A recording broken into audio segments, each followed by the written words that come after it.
12 अप्रैल 2017 अफगानिस्तान। एक कमरे में एक ऐसी खुफिया मीटिंग हो रही थी जिसका मकसद सिर्फ और सिर्फ एक था, हिंदुस्तान की धरती को खून से लाल करना।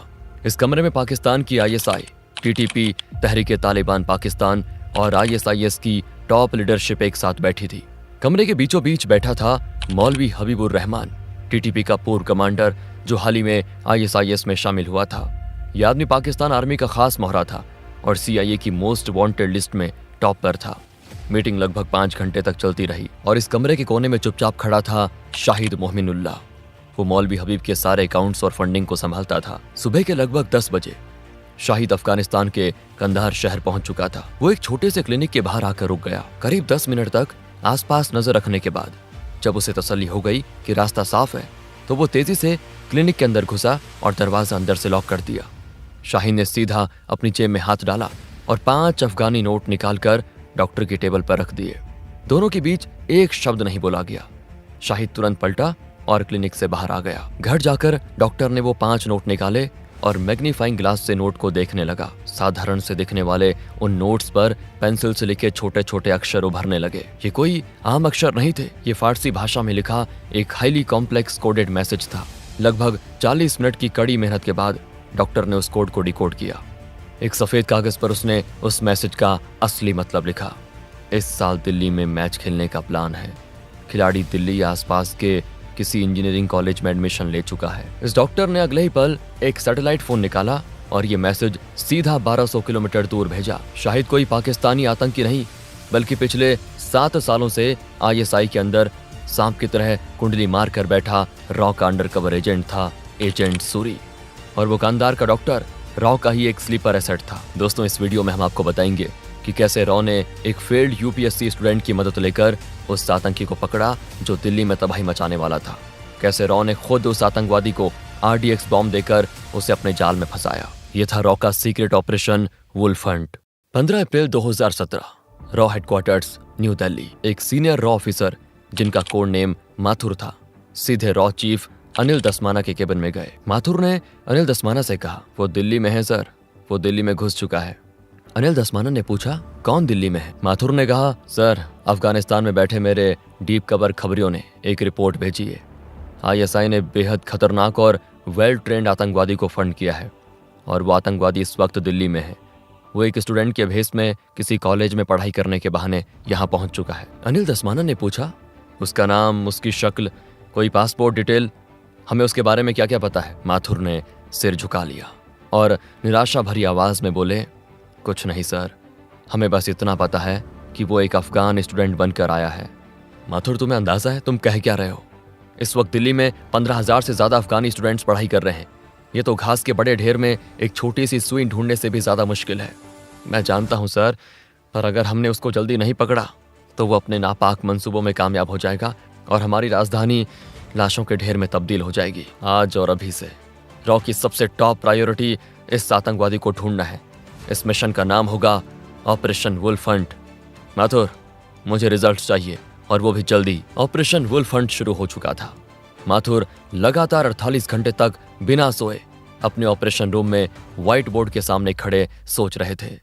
तभी उनके दिमाग में एक चिंगारी चली। उन्होंने खुद से कहा, अगर वो अफगानिस्तान से दिल्ली आया है और एक बड़ा अटैक प्लान कर रहा है तो उसे एक्सप्लोजिव्स और लॉजिस्टिक्स के लिए पैसे चाहिए होंगे। उसके आका उसे कहीं ना कहीं से ब्लैक मनी भेज रहे होंगे। फंडिंग को ट्रैक करने के लिए रॉ एजेंट शैलेश अय्यर को चुना गया। माथुर ने तुरंत शैलेश को बुलावा भेजा। इसके साथ ही माथुर को यह भी एहसास था कि उन्हें ग्राउंड पर एक फील्ड एजेंट की जरूरत है। इस काम के लिए उन्होंने रॉ के सबसे तेज और चालाक एजेंट को चुनना तय किया जिसका नाम था अजय श्रीवास्तव। माथुर अजय और शैलेश से मिले। माथुर ने शैलेश से कहा, शैलेश, कैसे भी करके तुम्हें फंडिंग को ट्रैक करना है। मुझे एक पतली सी डोर चाहिए जो हमें इस आतंकवादी तक लेके जाए। माथुर ने फिर अजय की तरफ देखा और कहा, अजय, तुम्हारा काम है दिल्ली में हर उस अफगानी स्टूडेंट के बारे में अंडरग्राउंड खबर निकालना जिसने पिछले 3 से 4 महीनों में यहाँ एडमिशन लिया हो। इसके बाद अजय और शैलेश अपने अपने काम पे लग गए। दिन हफ्ते में बदलने लगे और हफ्ते महीनों में। रॉ के ऑफिसर्स दिन रात एक कर रहे थे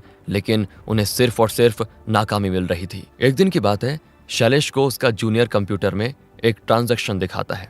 सर, इस एंट्री को देखिए, मार्च 2017 में एक साथ $60,000 अफगानिस्तान के एक बेहद छोटे और पिछड़े हुए पहाड़ी गांव में ट्रांसफर किए गए हैं। शैलेश समझ गए कि उन्हें वो पतली सी डोर मिल गई है। जब टेक्निकल टीम ने उस बैंक अकाउंट को रिवर्स ट्रैक किया तो पता चला कि ये ट्रांजैक्शन दुबई में रजिस्टर एक शेल कंपनी ने किया है। ये एक ऐसी कंपनी थी जिसका वजूद सिर्फ कागजों पे था, पर इसका कोई ऑफिस नहीं था। शैलेश ने बिना वक्त जाया किए दुबई में बैठे रॉ के अपने सबसे खास अंडरकवर ऑपरेटिव रॉबिन को एक एनक्रिप्टेड मैसेज भेजा। रॉबिन पिछले 12 सालों से दुबई में एक बिजनेसमैन के रूप में अपनी असली पहचान छुपा के रह रहा था। रॉबिन अपने सोर्सेस और दुबई पुलिस के अंदर बैठे अपने खबरियों के जरिए 1 हफ्ते के अंदर उस कंपनी के मालिक तक पहुंच गया। उस इंसान का नाम था अल बुखारी। जब रॉबिन ने बुखारी के बारे में इंटेल गैदर करना शुरू किया तो पता चला कि अल बुखारी पिछले 10 सालों से दुबई के आलीशान शहर में एक इज्जतदार व्यापारी का नकाब पहने हुए था, पर असल में वो आईएसआई और टेररिस्ट्स का एक बहुत बड़ा फाइनेंसियर था। रॉबिन की लगातार निगरानी ने एक बेहद खास बात पकड़ ली थी। बुखारी को ब्रेन ट्यूमर था और इस बीमारी की वजह से वो हर हफ्ते दुबई के मशहूर राशिद हॉस्पिटल में अपना सिटी स्कैन और चेकअप करवाने जाता था। रॉबिन ने पता लगाया कि सिटी स्कैन वार्ड में एक इंडियन ओरिजिन की नर्स काम करती है। रॉबिन ने उस नर्स को अप्रोच किया, उसे इंडिया में एक सेफ फ्यूचर और एक बेहद ही अच्छी नौकरी देने का लालच किया, वो भी सरकारी। देशभक्ति और बेहतर भविष्य के लालच ने उस नर्स को रॉ का एसेट बना दिया। अगले हफ्ते जब बुखारी अपने बॉडीगार्ड्स के साथ राशिद हॉस्पिटल पहुंचा तो वार्ड के अंदर उसने अपने सारे मेटल के आइटम्स, अपना वॉलेट और अपना हाई एंड एनक्रिप्टेड फोन उस नर्स की ट्रे में रख दिया। बुखारी सिटी स्कैन मशीन के अंदर लेट गया और जैसे ही मशीन की आवाज चालू हुई उस नर्स ने सफाई से बुखारी का फोन गायब कर दिया और एक डमी फोन वहां पे रखा और पिछले दरवाजे से हॉस्पिटल से निकल गई। वो सीधे दुबई में मौजूद रॉ के एक सेफ हाउस पहुंची जहां रॉबिन उसका इंतजार कर रहा था। अगले 24 घंटे के अंदर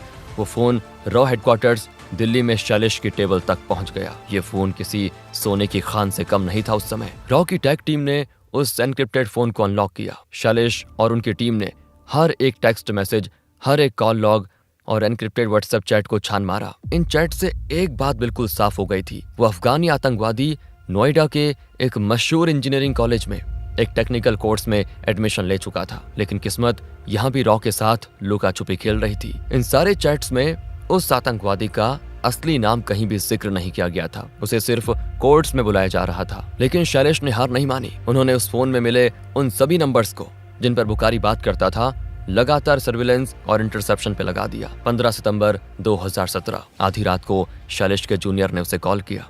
सर, जल्दी हेडक्वार्टर्स आइए, हमें जैकपॉट मिला है। शैलेश ने अपनी गाड़ी सड़कों पर उड़ा दी और 15 मिनट में हेडक्वार्टर्स पहुंच गए। जूनियर ने एक ऑडियो फाइल प्ले की। ये एक इंटरसेप्टेड फोन कॉल थी। एक नंबर उस अफगानिस्तान के छोटे से पहाड़ी गांव का था जहां $60,000 भेजे गए थे और दूसरा नंबर उस नोएडा के कॉलेज के आसपास के सेल टावर पर पिंग कर रहा था। ऑडियो शुरू हुई। मेले की सारी तैयारी हो गई है क्या? सामान मिल गया? आप निश्चित रहिए, इस बार मेले में देखना बहुत ज्यादा भीड़ होगी और मैं वादा करता हूँ इस बार काफी लोगों की टिकट कटेगी।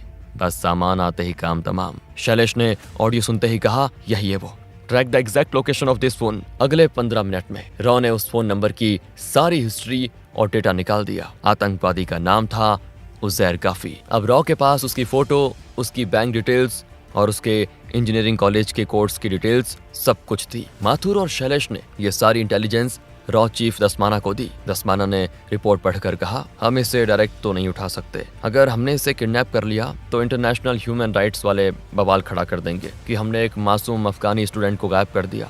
हमारे पास कोई फिजिकल एविडेंस नहीं है उसके इरादों का। इसके बाद माथुर और शैलेश ने एक बेहद रिस्की प्लान बनाया। प्लान ये था कि एक ऐसे भरोसेमंद लड़के को ढूंढा जाए जो बिल्कुल एक आम बच्चे की तरह दिखे और जो दोस्ती के बहाने उजैर के दिल में जगह बनाए। शैलेश ने यूपीएससी एस्पिरेंट्स का डेटाबेस खंगाला, क्योंकि जो लोग देश की सबसे बड़ी सिविल सर्विस का सपना देखते हैं उनमें देश के लिए कुछ कर गुजरने का जुनून जरूर होता है। उन्होंने ऐसे लड़कों की लिस्ट बनाई जो हाल ही में यूपीएससी इंटरव्यू तक पहुंचे थे लेकिन फाइनल सिलेक्शन में फेल हो गए थे। आईबी और रॉ के एजेंट्स ने सरकारी नौकरी का बहाना बनाकर करीब 100 से ज्यादा लड़कों का सीक्रेट मॉक इंटरव्यू लिया। इन सब में शैलेश की निगाह एक 23 साल के लड़के पर अटक गई। उसका नाम था सोहेल खान। सोहेल दिल्ली के चांदनी चौक इलाके का पढ़ा लिखा सुलझा हुआ लड़का था। जब शैलेश ने सोहेल को अकेले में बुलाया और उसके सामने अपना असली रॉ आइडेंटिटी कार्ड रखा तो सोहेल हैरान रह गया। शैलेश ने सीधे शब्दों में कहा, सोहेल, ये कोई नौकरी नहीं है, ये देश के लिए एक मिशन है। सोहेल ने कहा, सर, मुझे लगा मैं अपने देश के किसी काम का नहीं रहा। आज आप खुद मेरे पास चलकर आए हैं और मुझे भारत माता की सेवा करने का मौका दे रहे हैं। बताइए ना, मुझे क्या करना है? सोहेल के इस जज्बे ने शैलेश के दिल को जीत लिया। शैलेश ने सोहेल को पूरा प्लान बताया। अक्टूबर 2017, नोएडा का वो मशहूर इंजीनियरिंग कॉलेज। एडमिशन बंद हुए महीनों बीत चुके थे जब शैलेश एक लोकल गार्डियन बनकर सोहेल को कॉलेज लेकर गए, लेकिन प्रिंसिपल ने एडमिशन करने से मना कर दिया। शैलेश फिर कहते हैं, प्रिंसिपल साहब, मुझे पता है कि पिछले साल आपके कॉलेज के हॉस्टल से एक बहुत बड़ा ड्रग रैकेट पकड़ा गया था और वो पुलिस फाइल आज भी दबी हुई है। अगर आप चाहते हैं कि आपकी इज्जत और ये कॉलेज दोनों सलामत रहे तो फिर इस लड़के को ठीक उसी कोर्स और उसी सेक्शन में डालिए जहां उजैर गफी पढ़ रहा है। ये सुनते ही प्रिंसिपल का चेहरा सफेद पड़ गया। तब अचानक उसके डेस्क का लैंडलाइन बजा और लाइन पर दिल्ली के एक बहुत बड़े कैबिनेट मंत्री थे जिन्होंने उसे तुरंत कोऑपरेट करने का ऑर्डर दिया। प्रिंसिपल की बोलती बंद हो चुकी थी। अगले दिन सोहेल खान उस कॉलेज का ऑफिशियल स्टूडेंट बन चुका था। सोहेल का काम था उजैर से दोस्ती बढ़ाना। उजैर जो पिछले कई महीनों से एक अनजान शहर में अकेला फील कर रहा था, उसे सोहेल जैसा एक लोकल और मददगार लड़का बहुत पसंद आया। सोहेल उसे कॉलेज की पढ़ाई में मदद करता, कभी अपने घर का बना खाना खिलाता। कुछ हफ्तों के बाद एक दिन कैंटीन में चाय पीते हुए उजैर ने सोहेल से कहा, भाईजान, मैं इस हॉस्टल के बेकार माहौल से तंग आ चुका हूँ। तुम तो दिल्ली के हो, मुझे लाजपत नगर जैसी किसी अच्छी जगह पे कोई कमरा दिलवा दो ना। सोहेल बोला, अरे उजैर भाई, इसमें कौन सी बड़ी बात है? अरे मैं आज ही आपके लिए एक बेहतरीन कमरा ढूंढवाता हूँ। सोहेल ने तुरंत ये खबर शैलेश और अजय को पास कर दी। अजय ने लाजपत नगर में एक ऐसा स्पेशल कमरा चुना जो हर तरफ से रॉ और दिल्ली पुलिस की निगरानी में रखा जा सके। उस कमरे की सड़क पर आने जाने वाले भाजी वालों से लेकर पास की चाय की टपरी वाले तक सभी के सभी आम भेस में अंडर कवर सिक्योरिटी फोर्सेस थे। उजैर को वो कमरा बड़ा पसंद आया। कमरे में आते ही उजैर अपने मंसूबों की आखिरी स्टेज पे पहुंच गया। रॉ के इंटरसेप्टर्स ने एक बार फिर उजैर की अपने आकाओं के साथ कॉल रिकॉर्ड की। इस बार उसने कहा, मैंने मेले के लिए 3 टारगेट सेट किए हैं, IGI airport, Ansal plaza mall और एक बड़ी मार्केट। इनमें से किसी भी जगह हम बहुत बड़ा नुकसान कर सकते हैं, बस मुझे उस सामान की डिलीवरी दे दो। ये सुनते ही शैलेश ने एक शातिर चाल चली। 2 दिसंबर 2017, कमरे में सोहेल और उजैर बैठे बातें कर रहे थे। सोहेल ने अपने प्लान के मुताबिक चेहरे पे गुस्सा लाते हुए कहा, भाईजान, मेरे जहन में आज भी आग लगी है। 2002 के दंगों में इन जालिमों ने मेरे मामू जान को जिंदा जला दिया था और इस नामुराद सिस्टम ने हमें आज तक इंसाफ नहीं दिया। मेरा खून खौलता है जब मैं इन लोगों को खुशी से जीते हुए देखता हूँ। सोहेल के अंदर ऐसी आग और सिस्टम के खिलाफ नफरत देखकर उजैर के अंदर का आतंकवादी जाग उठा। उसने सोहेल के कंधे पर हाथ रखते हुए कहा, सोहेल, जहाँ इंसाफ नहीं मिलता ना, वहाँ इंसाफ छीना जाता है। खून का बदला सिर्फ खून से लिया जाता है। अगर तुम्हारे अंदर थोड़ी सी भी हिम्मत है तो तुम मुझे बस कहीं से बॉम्ब का इंतजाम करवा दो। बदला कैसे लेना है वो मैं तुम्हें दिखाऊंगा। सोहेल ने हैरानी का नाटक करते हुए कहा, भाईजान, मैं बॉम्ब कहाँ से लाऊंगा? हाँ, मेरा एक चाचा है, वो पुरानी दिल्ली में कुछ ऐसे अंडरवर्ल्ड के लोगों को जानते हैं जो ये सब स्मगलिंग करते हैं। मैं उनसे बात करके देखता हूँ। मछली पूरी तरह कांटे में फंस चुकी थी। सोहेल वहां से निकला और शैलेश को ये खबर देता है। शैलेश ने सीधा DRDO के टॉप मिलिट्री साइंटिस्ट्स को कॉल किया। उन्होंने DRDO से स्पेशली एक RDX बॉम्ब बनाने को कहा। कुछ ही दिनों में वो बॉम्ब रॉ के पास पहुंच गया। 12 दिसंबर 2017, सुबह का वक्त था। दिल्ली के खुफिया सेफ हाउस में शैलेश, अजय और सोहेल तीनों मौजूद थे। शैलेश ने एक काले रंग का भारी स्पोर्ट बैग सोहेल के हाथ में दिया। बैग को लेकर सोहेल उजैर के कमरे की तरफ बढ़ रहा था। उसके ठीक पीछे थोड़ी दूरी पर अजय और 30 से ज्यादा दिल्ली पुलिस के black cat commandos civil dress में पूरे इलाके को घेर चुके थे। जैसे ही सोहेल कमरे में घुसा, उजैर की आंखें बैग पर टिक गई। सामान लाया? उजैर ने बेसब्री से पूछा। सोहेल ने कांपते हुए हाथ से बैग मेज पे रखा। उजैर ने बैग खोला और वो एक्सप्लोजिव देखकर खुश हो गया। उजैर ने उस बॉम्ब को बाहर निकाला और उसे चेक करने के लिए तुरंत बाथरूम की तरफ गया।